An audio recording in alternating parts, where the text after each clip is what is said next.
Welcome to Adult Arts and Crafts from the Warren County Library. My name is Mary Ellen, and I hope you're willing to jump in and possibly try something new today.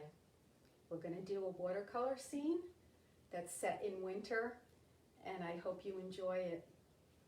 You know, there's a quote attributed to Vincent van Gogh that says, "I'm always doing something I cannot do yet in order to learn how to do it." And somehow that's how I feel about some of these programs. I'm not an expert in watercolor, but I've been taking a lot of online classes with some artists that I really respect, and I hope to share some of the things that I've learned from them today in this class. So due to the internet, it's true that you can stay home and you can learn new things, and I hope I can share with you today some of the things that I've learned from some great artists online. So I'm going to move the camera down to the table, and today we're going to paint. So let's do this.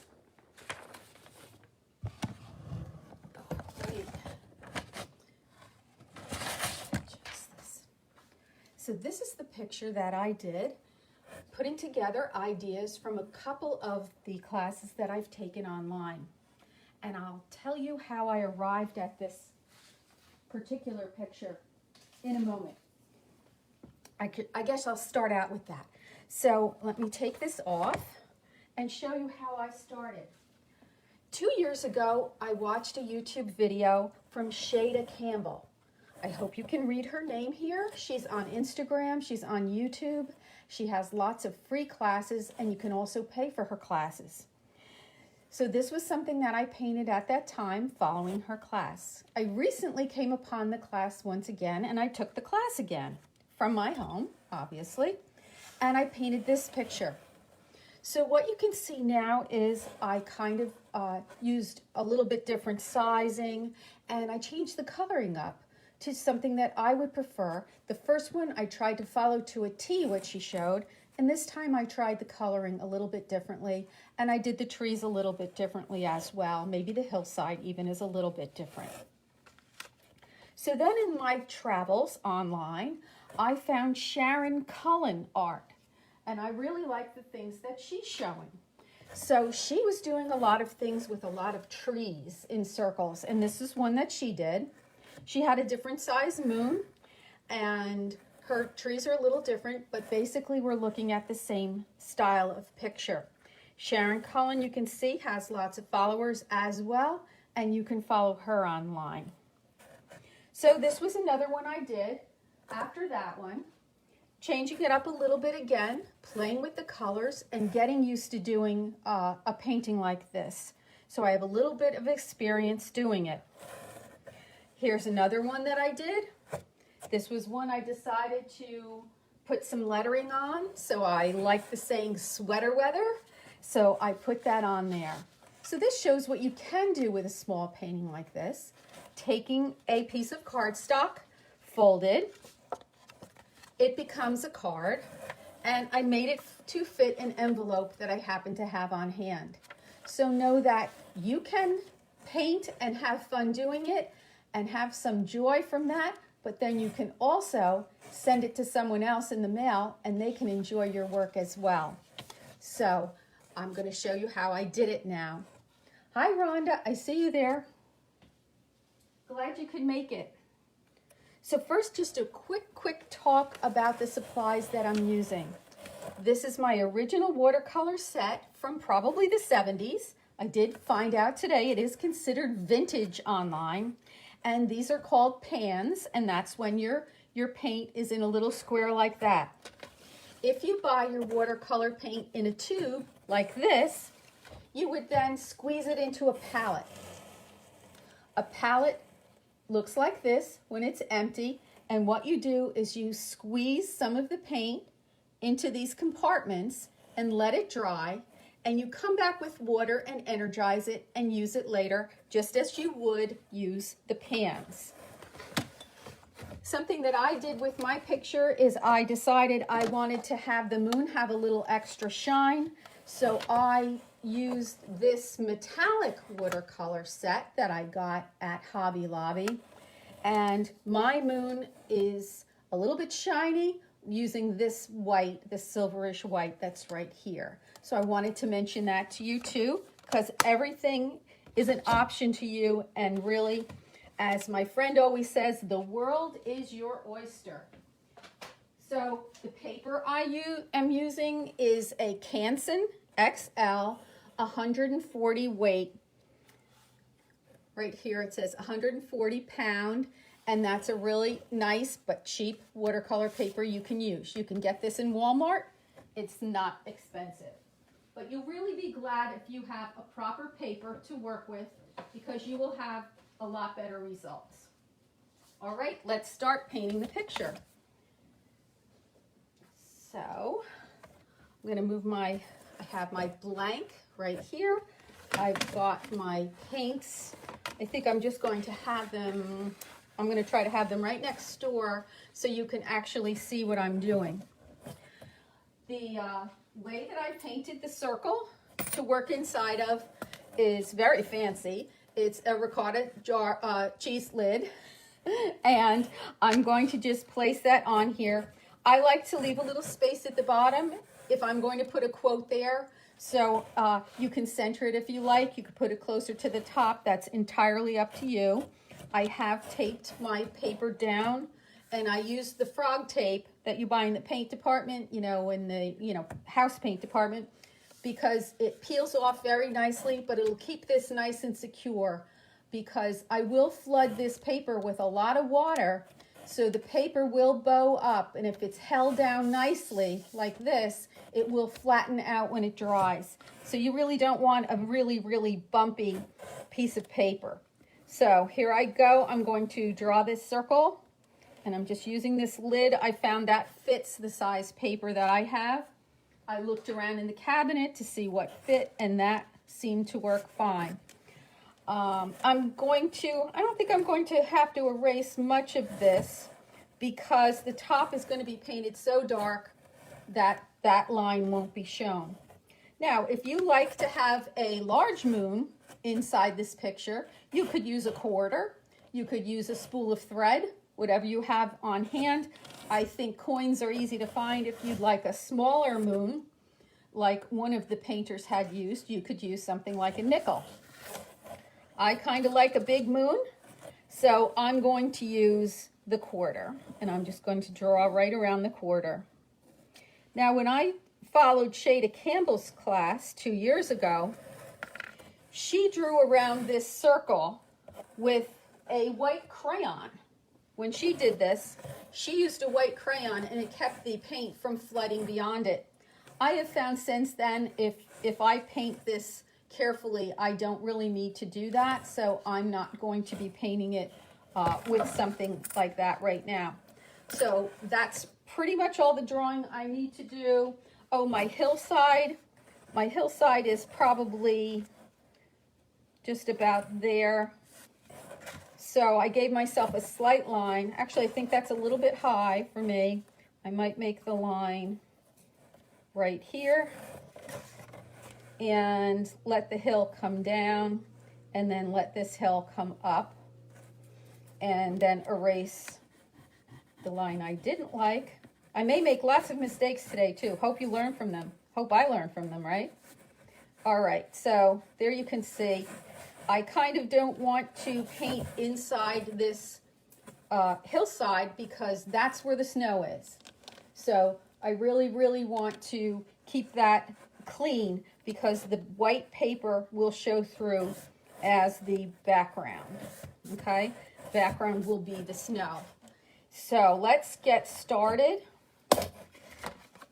Just kind of threw my pencil, sorry about that. Now, paintbrushes. I didn't talk about paintbrushes. Everybody's got their own supply. If you're looking to buy a paintbrush, the painters I follow online are in love with the Princeton snap brushes. They're very inexpensive, and when they say snap, they snap back like this when you're painting. That is something that works importantly for certain things that you're doing. That when you push down, they're wide. When you let go, they're tight. Do you see what I mean? They snap back and forth. So if you are unhappy with your brushes, you might look for Princeton brushes, but use whatever you have online. In this case, I'll want a fine detail brush to do the small trees that are here. But other than that, really any size 6, 7. Sometimes I even like a little brush like this just to get in this spot by the moon because it's tight. I might even go with a smaller one like this, especially if people are watching like today. That kind of makes me a little bit nervous that I'm going to make a mistake, but you'll be forgiving, I'm sure. And once again, like always, we always learn something every time we make a mistake. So just think how smart I must be, right? So what I did with my pan paints is I took a spritz bottle that I use for my ironing and I just spritzed them a little while ago. So they have a little wetness in them to start. And that's a good thing to do. If you don't have a spritz bottle, you could just take your paintbrush, drop a little bit of water into them to energize the color and have that color start coming out. So basically, I'm mostly going to stick with the purple and the blues for the sky here. I want the sky to be fairly dark. So those are the colors I'll be choosing. What I should mention is I have paper towel on the side here that I can dry my brush with when needed. And I also have a rag that I can dry my brush with when necessary.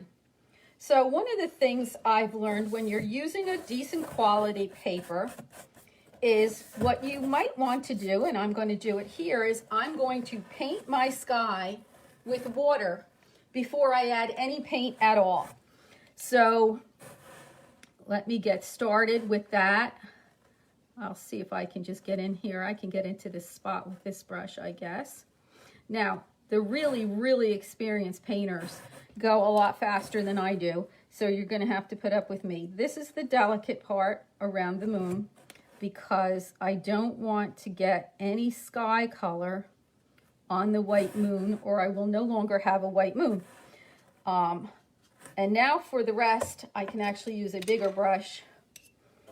And I don't want huge puddles of water on here, but I do want the paper to be wet and have a slight sheen. So if you see I'm coming along here, the sky will continue all the way down to the hillside. So I'm filling all of this in with water. Excuse me. So if you're painting along, it's kind of good practice when you paint just with water, so you really can't make too much of a mistake. Here, the only mistake I'll make is if I happen to draw on the moon by mistake or my snowy hillside. And suddenly my snowy hillside won't be so snowy anymore. So that looks pretty good. If you find you get a big puddle of water and you don't want that, dry your brush and come back with a dry brush and suck up that water. So I'm hoping that you can see, I see there was a white spot here, there's a white spot here that I didn't hit at all. So I hope you can see a little bit of a sheen that, there I can see it, the moon is still dry and the hillside is still dry. So now I'm going to grab some of my colors here and let's see, I'm going to grab this blue. And I should mention that you leave your colors on your palette to dry and they're just there ready for you again. So if I had done this before, I could have left some nice blue there for myself. So I'm adding some water. I'm looking at the consistency. I'm saying, okay, I'm not an expert. I'm doing the best I can. I think that looks good. So move that away. Afraid I'm going to keep bumping into it on this table. So if I now begin to add some of this blue, you'll see that it will follow the wet and it'll spread out.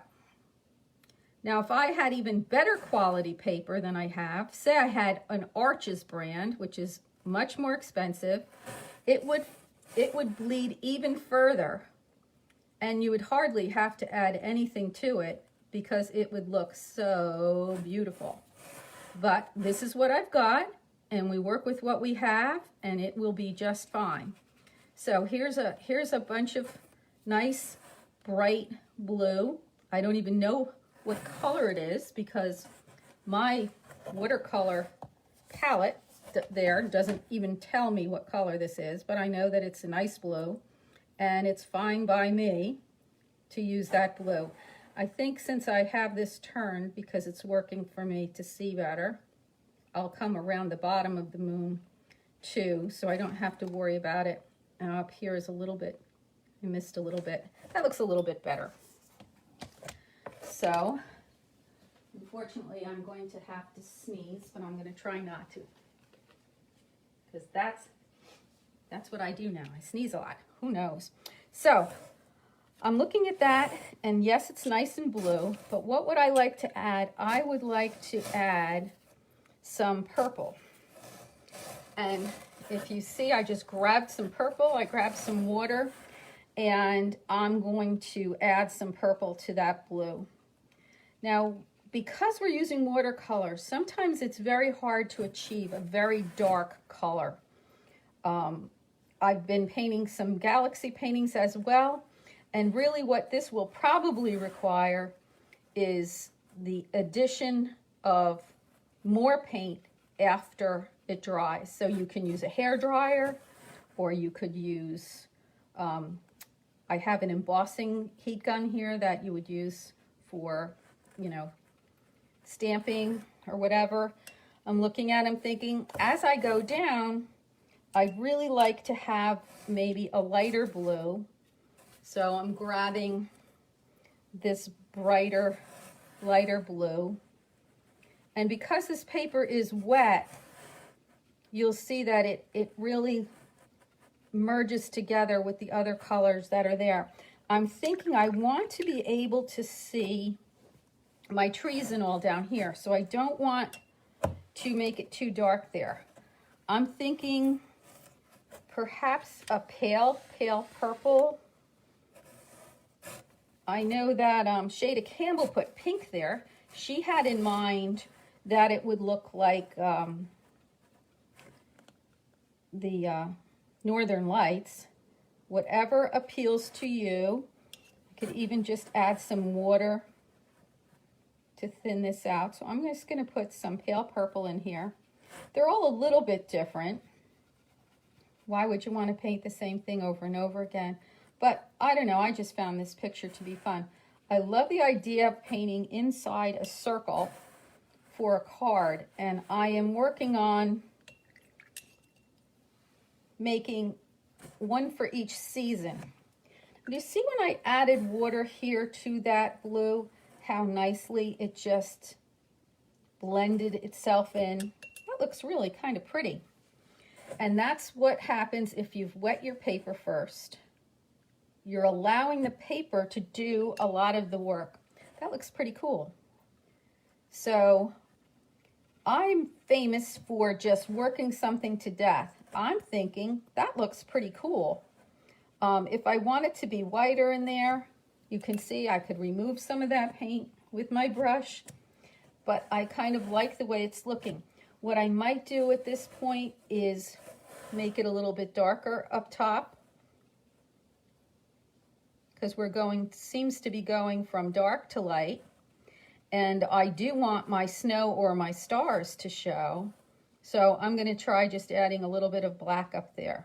So I hope you see that you could spend a lot of time fiddling with this and changing it up to make it the way you want it to be. When I was talking about a heat embossing gun, this is what I'm talking about. It's like a hair dryer. I'm going to dry this a little bit.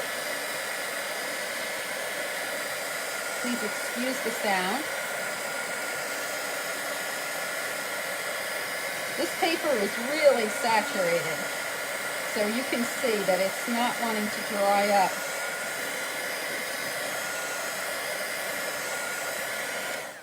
Now the thing is, when you have a good quality paper, And 140 pound is a good quality paper.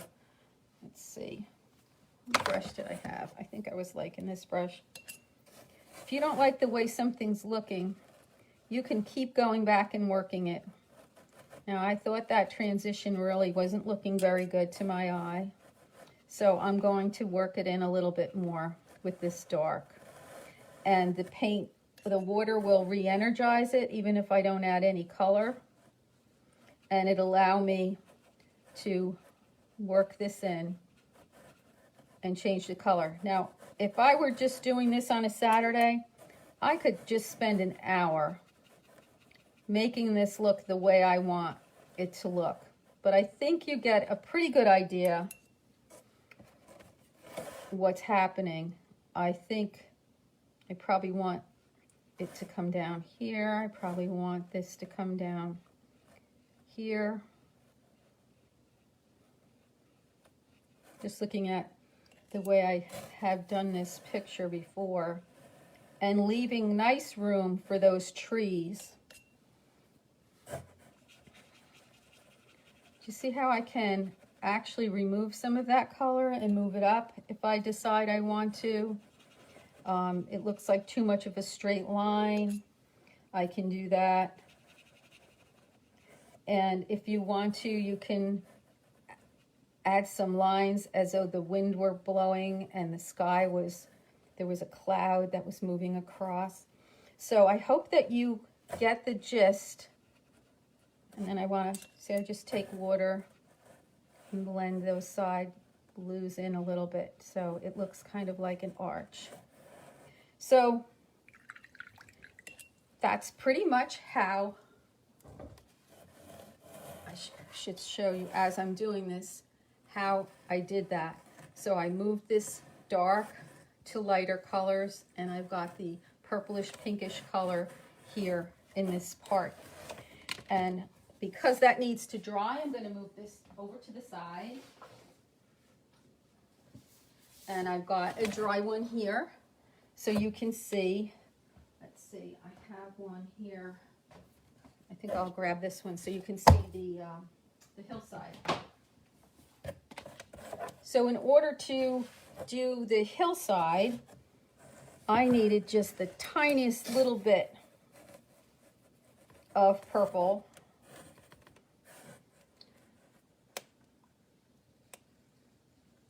To make this hill show that the moon was shining down on the white parts, and by adding a little bit of blue to it, I can show the line of this hill going this way. And I didn't do that very neatly, but that's all right. So this hill, it kind of delineates that there is a hill by doing that there. Now, the thing I learned from watching Sue Cullen art was how to put those trees in, and they're really quite simple. I'm going to show you on my palette. I could take black, but why take black if I have this nice little blue and purple going on here? That is a very nice gray. So I'm going to make it even more watered down. And do you see it? That was the blue and the purple. I think that might make a nice gray. I can, if I want to add a little black, see, that's an awful lot of gray. I would really thin this out. And the first trees you put in really should be very thinned out paint. So I have a wet hillside. I'm just going to give it a little bit of heat.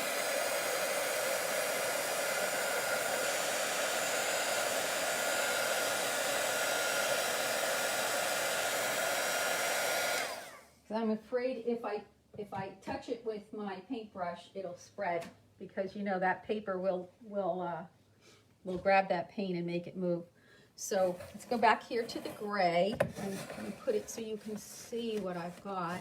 This is the purple and the blue and a very tiny touch of the black. So in order to in order to do those trees that are in the background, I pretty much start with a straight line and then just kind of wiggle in these branches. And I see it won't even show, it's so pale. Let's see if this shows better. So let's wiggle in some branches. Now what's cool is these are just very quickly made. You can see that they're nearly abstract. I can't even do a straight line this way. I'm doing this in a very odd way so the camera will be able to catch my hand. It's a lot more comfortable to do it in my comfortable seat in front of the window, but I'm doing the best I can to show you that a straight line and then all these little jiggity lines will make a tree. Isn't that something? And I might make it a little more pale. If I did a whole forest, I would start with the most palest gray that I can make, and then do some trees that are a little bit darker on top of them and a little bit darker on top of them. See how fun this is? It's really quite simple, a straight line, and then just start building that Christmas tree. And try not to make it too perfect. It's when you make it look too perfect that it's noticeable that it's fake. So some of the branches go up high, some of the branches go low, and you see how pale they are. Now what you could do is make your gray a little bit darker. This one was totally missing over here, so I'm just going to put a darker one, because you see everything is contrast. The background color on this corner is much darker, so you're not going to see that little pale tree sitting against it. And I'm basically going to continue making trees, but continue making them darker, and sometimes putting them in between the other trees, sometimes putting them on top of the other trees.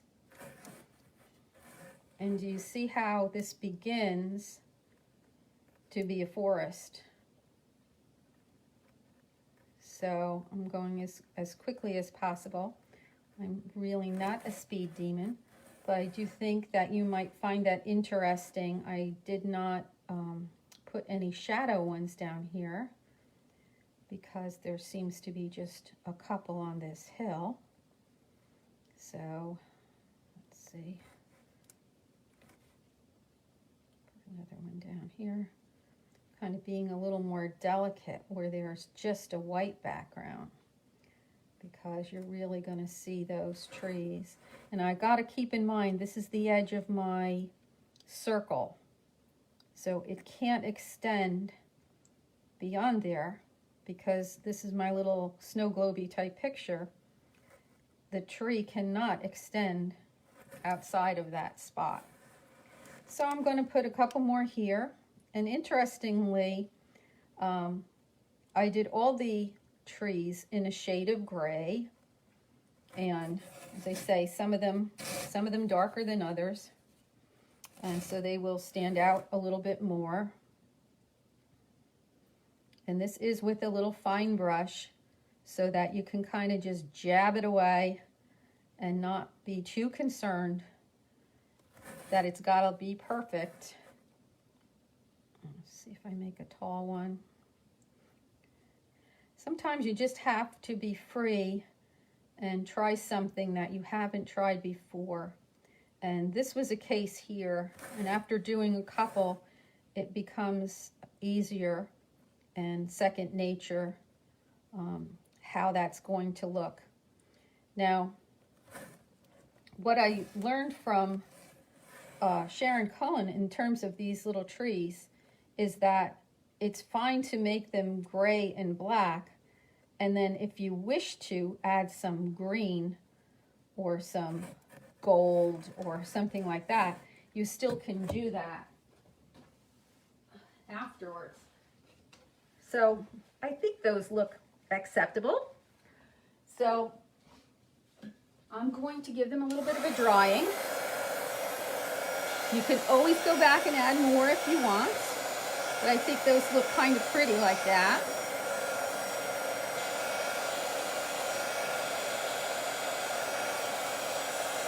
I like to dry things in between, even if you're not working in that area, because I have a tendency to lean my hand onto the painting while I'm painting. And that can be a disaster if I move my hand and I bring that color with me to a spot where I didn't want the color. So at this point, I'm going to do the snow or stars, however you consider that to be. This is what it looks like on here. And in order to do them, I'm going to use what's called gouache. That is another paint. And it is a paint that comes in a tube. So I have a couple different kinds of gouache. You can use acrylic paint if you want to, and your watercolors may come with white paint, and you could do that. It might be a little more transparent. What's nice about the gouache is it's pretty thick and it covers well. So what you would do with the gouache, and I have some in here already, you would squeeze it in there. See, it looks like toothpaste almost. And then you would add water to it, and to kind of a half and half type consistency. So try not to spill it on my picture. See how this is, it's actually just very thick. It's thicker than I want. So I will add some water.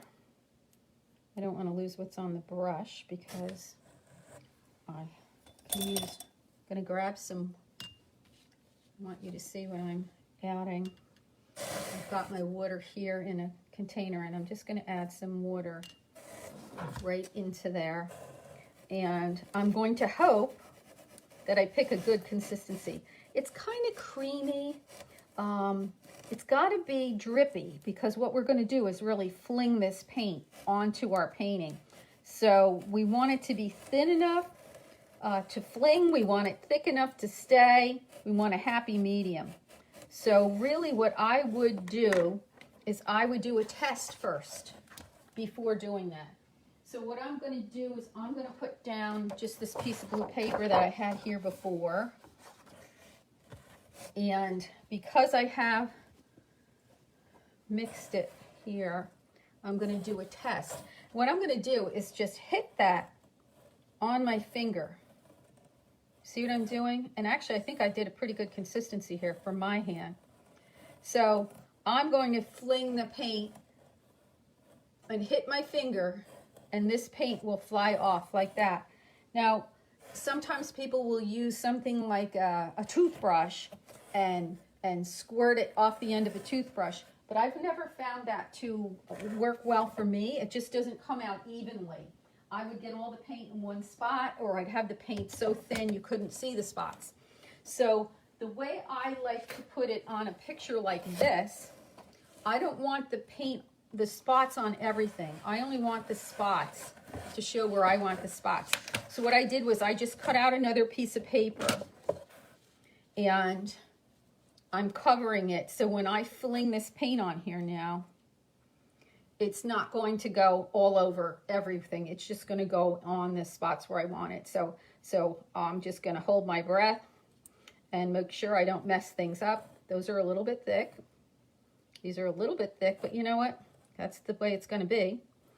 Now, if you do it and you really hate it, you could come back and try to remove them, but you sometimes can make the whole thing look worse. So I'm just going to leave that as is. Maybe some smaller ones there will make the big ones look not so big. And if you want to, instead of flinging the paint, you could use a gel pen. And a gel pen that I would recommend, and the artists all recommend, is the Uniball Signo pen to do that. Now, some of those dots for me are like way too big. Now, I'm a little bit scared to do it, but what if I take my small, let me get my water. What if I take my small pen, my small brush, and try to remove it? Nah, that's not going to work. So what I could do is wait for it to dry, and I've done that before too. If there's a dot that's way too big, I can come back and put some dark blue right over that spot so it's not quite as large. And the thing that I haven't done yet is I haven't colored in my moon with the metallic paint. So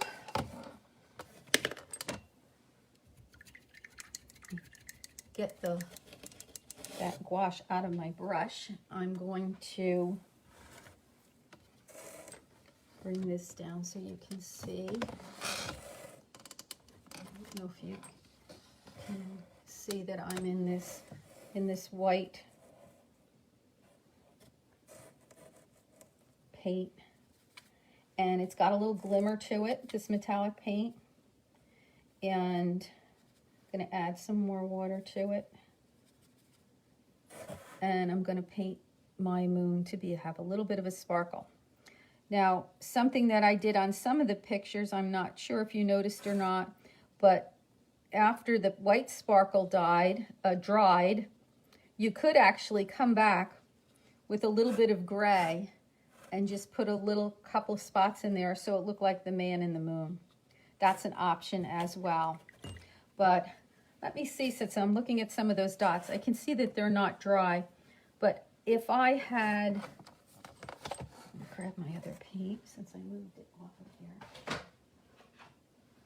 When it's dry, because that's bothering me that some of those spots are way too large, I can come back with that blue and I can cover up a spot. It's too wet for me to show you right now. But anyway, so you can see, I might take a little bit of this gray that we had, and I might make a little bit of a gray in the moon, like it's not perfectly white and round today. It's got this little bit of a gray line in it, and that can make it look a little more dramatic as well. So there we are. We've got our painting finished, and I hope that you enjoy doing this with me today.